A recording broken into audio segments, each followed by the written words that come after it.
Vladimir Putin's peacekeeping mission has been bluntly called for what it is, the beginning of an invasion.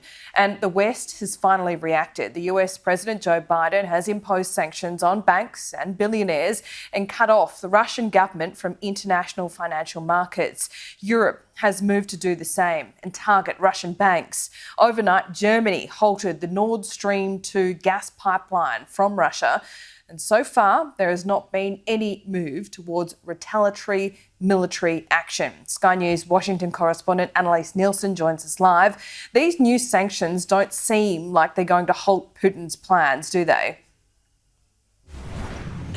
Not quite, but the point the Biden administration has made is that this is part of a tranche of sanctions coming, and the line they're really trying to hold now is to stop those Russian peacekeeping troops, as Putin calls them. Of course, no one else has recognised them as that.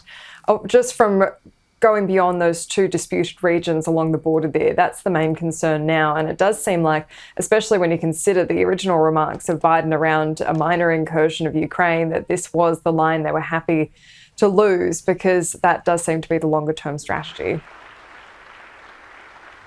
Who in the Lord's name does Putin think gives him the right to declare new so-called countries on territory that belong to his neighbors?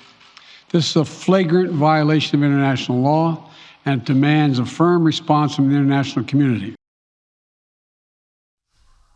Laura, when it comes to the details of these economic sanctions, it looks like there's going to be 2 Russian banks that will be prohibited from operating with Americans. There's also the sanctions that they announced yesterday, that there's going to be no allowing of Americans to operate businesses within those 2 contested regions. As you mentioned, the Nord Stream 2 pipeline has now been ruled out. That was always on Germany, of course. But what's going to be interesting in how this all plays out is how they're looking to target these high-profile Russians, part of the upper-class oligarchy, as it were, and it's there that they hope to control power around Vladimir Putin. But you'd have to think he would have already planned for this contingency.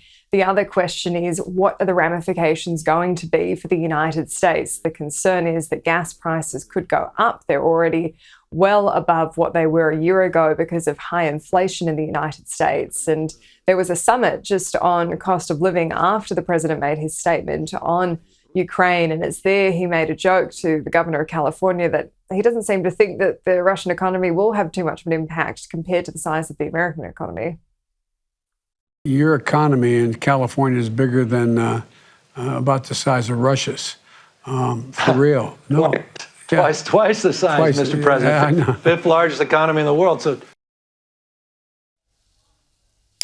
Laura, the other confirmation we've had just come through during a briefing with the Secretary of State, Antony Blinken, and his Ukrainian counterpart here in Washington, D.C., is that they aren't going to go ahead with that meeting between him and the Secretary of Ukraine on Thursday. That was supposed to preface that meeting between Putin and Biden that was negotiated by French President Emmanuel Macron for next week, but that does seem all but off now.